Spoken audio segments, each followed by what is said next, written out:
देखो previous video में हमने सेट्स के बारे में बात की थी। हमने सेट्स की हमने सेट्स की डेफिनेशन के बारे में बात की थी कि सेट्स की क्या डेफिनेशन होती है। हाँ, अब आपको दिख रहा होगा। हमने बात की थी कि सेट्स की क्या डेफिनेशन होती है। हमने ये भी देखा था कि जब हम बात करते हैं सेट्स के, इसका मतलब होता है कि हमने ग्रुप बना रहे हैं जिसमें जो सभी जो ग्रुप के मेंबर्स होंगे उनकी क्या होगी, प्रॉपर्टी क्या होगी, वो सेम होगी। जो प्रॉपर्टी होगी वो क्या होगी, सेम होगी। जैसे हमने एक एग्जांपल लिया था कि अगर हम बात कर रहे हैं 11th क्लास के ग्रुप की हम बात कर रहे हैं, जैसे इंडिया का मैच चल रहा है तो हम बात कर रहे हैं जैसे इंडियन टीम की। तो अगर हम बात कर रहे हैं इंडियन टीम की, तो उसमें अगर हम बात कर रहे हैं वो भी एक प्रकार की सेट है जो खेल रहे हैं वर्ल्ड कप में। ये भी एक हम कह सकते हैं कि ग्रुप है जिनके पास सेम प्रॉपर्टी क्या है कि वो सभी क्या है, सेम ग्रुप से हैं, यानी कि इंडिया की टीम ए से खेल रहे हैं। अगर हम बात करें, अब हम थोड़ा सा और आगे बढ़ते हैं। हमने पिछले वीडियो में कहा था कि हम जब बात करते हैं कि एक्स बिलोंगिंग टू ए, यानी कि एक्स बिलोंग्स टू ए, तो इसका क्या मतलब है। तो अब हम चलो बात करते हैं। सबसे पहले तो इस साइन का मतलब देखो, इसका मतलब होता है एप्सिलन।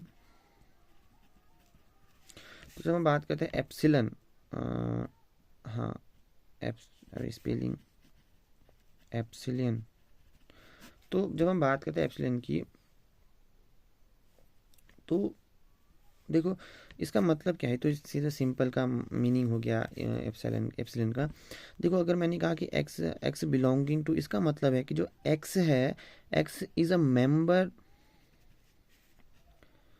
Of A. देखो अगर मैंने इसको थोड़ा और समझो, जैसे हम टीम लेते हैं कि चलो आजकल इंडिया का मैच चला, तो वही टीम का एक एग्जांपल ले लो। जैसे अब इंडिया वर्ल्ड कप में खेल रही है, ठीक हो जाएगा, T20 वर्ल्ड कप में खेली 2026 में। अब ऐसा समझो कि इसमें जो मेरा प्लेयर नंबर, मान लो कि हार्दिक पांड्या मेरा खेल रहा है टीम से, तो ये जो है हार्दिक को मैं ऐसे डिनोट करता हूँ, वो क्या है, मेंबर है, यानी कि हार्दिक इज अ मेंबर ऑफ क्या है, टीम इंडिया से, टीम इंडिया। ओके। सो इसका मतलब हम कहेंगे कि हार्दिक जो है मेंबर है टीम इंडिया, यानी हार्दिक बिलोंग करता है टीम इंडिया से जो खेल रही है T20 वर्ल्ड कप में। से मैंने इसको आई कह दिया, तो मैं कहूँगा कि हार्दिक बिलोंग टू आई, यानी कि हार्दिक पांड्या जो है किसका मेंबर है, आई। सो ये एक मतलब एक एग्जाम्पल से समझो कि मेरे कहने का मतलब, जब हम बात करते हैं कि ये उसका मेंबर है, तो हम कहेंगे कि एक्स बिलोंगिंग टू ए।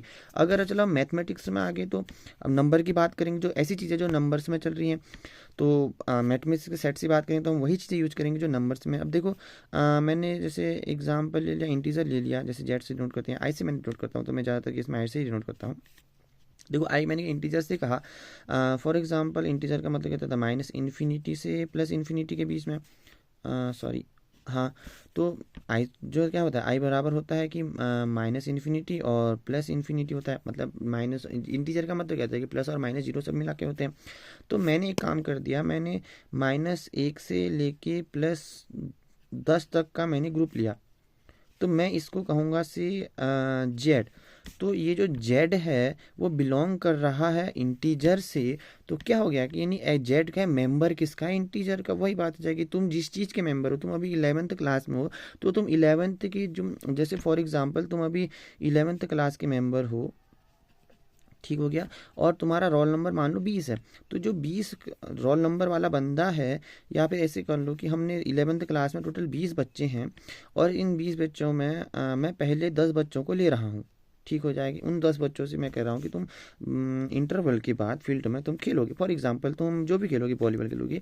तो इन 10 बच्चों के सेट को मैंने बी कहा, जो बच्चे वॉलीबॉल खेलेंगे, और इस बच्चे को मैंने सी कह दिया, जो क्लास 11th के बच्चे हैं, यानी C11 कह दिया।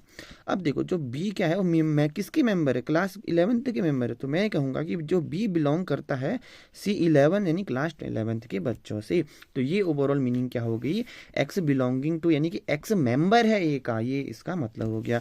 चलो अगर हम बात करते हैं, हाँ यहीं पे हो जाएगा। चलो हम बात करते हैं कि सबसेट क्या होता है। अब चलो बात करते हैं कि सबसेट क्या होता है। अगर इसका हम सबसे पहले मैथमेटिकल वे में देखते हैं, मेरे पास नेचुरल नंबर है, फॉर एग्जांपल 1 से लेके मैंने 10 तक का नेचुरल नंबर लिया है। नेचुरल नंबर ठीक हो गया। अब इसका भी एक सेट है क्योंकि ग्रुप सबका नेचुरल नंबर है। अब मैं क्या कर रहा हूँ, इसको मैंने n कहा, और मैं यहाँ से मान लो 5 नंबर को ले लेता हूँ, 1 से लेके 5 का मैंने दोबारा से ग्रुप बना दिया, इसको मैंने कहा कि n नॉट बोल दिया, तो n नॉट क्या हो जाएगा, सबसेट ऑफ इसका, यानी उसके अंदर था ये, समझ रहे हो, इसके सबसेट में है ये, तब हम इसको इस साइन से डिनोट करते हैं। और अगर एग्जाम्पल मैंने दोबारा से n नोट लिया और n नोट इस बार यहाँ पे 10 है, तो इस केस में n नोट जो कि अब हो जाएगा बिलोंग n से, यानी कि इस केस में हम कहेंगे ये क्या है, प्रॉपर सेट, क्योंकि जो एलिमेंट n में है वही एलिमेंट n नॉट में। जो तुम फॉर एग्जांपल मैंने तुम्हारा स्कूल वाला एग्जांपल या फिर जो हमारा टीम इंडिया का एग्जांपल लेते हैं, जो हमारी टीम इंडिया है वो खेल रही है जैसे वर्ल्ड कप में, तो ऐसा मान लो कि जो टीम इंडिया का ग्रुप है इसमें 15 खिलाड़ी हैं, ठीक है, तो उन 15 खिलाड़ियों के ग्रुप को मैंने एस कहा, और मैंने दूसरा सेट एच लिया जिसमें भी 15 खिलाड़ी और वही 15 खिलाड़ी, तो मैं कहूँगा कि एच जो है सबसेट है एस का। इस केस में मैं कहूँगा कि ये प्रॉपर सेट, जो एलिमेंट है, जो खिलाड़ी एस में है वही खिलाड़ी मेरे एच ग्रुप में भी हैं। और अगर मैं सबसेट की बात करूँ, इसका मतलब मैंने उन 11 खिलाड़ियों को लिया जो खेल रहे हैं। मैंने कहा कि मेरे पास 15 खिलाड़ियों का सेट था, सपोज एग्जांपल हो कि मेरे पास एस है, जो मेरे पास सेट है 15 खिलाड़ियों का सेट है जो वर्ल्ड कप की टीम में गए हैं। अब इसमें से मैं एच ले रहा हूँ, एच एक ऐसा सेट है जिसमें अंदर वो प्लेइंग 11 खेलेगी जो आज मैच है जैसे नामीबिया के साथ, तो उसके साथ खेलेगी। तो ये समझो कि जो एच जो हो जाएगा वो सबसेट हो जाएगा एस का, क्योंकि ये जो खिलाड़ी हैं इसके अंदर है, प्रॉपर नहीं है। प्रॉपर 15 के 15 खिलाड़ी तो तब होता है, बट अब मैं ले रहा हूँ एक सेट को जो उसके अंदर से है, तो कहूँगा कि ये सब सेट है उसका है, ठीक है, उसके अंदर से निकला है, उसके दोनों दिखा तो एलिमेंट आधे सेम है, तो उसके अंदर से निकला है, ये क्या हो जाएगा, सब सेट हो जाएगा, यानी कि ये इसको कहूँगा मैं प्रॉपर सेट, और ये क्या कहलाएगा, सबसेट। ओके, आई होप आपको समझ में आएगा। अब अगली वीडियो में हम और चीज़ पढ़ेंगे, तब तक के लिए बाय बाय, मस्त रहें, खुश रहें।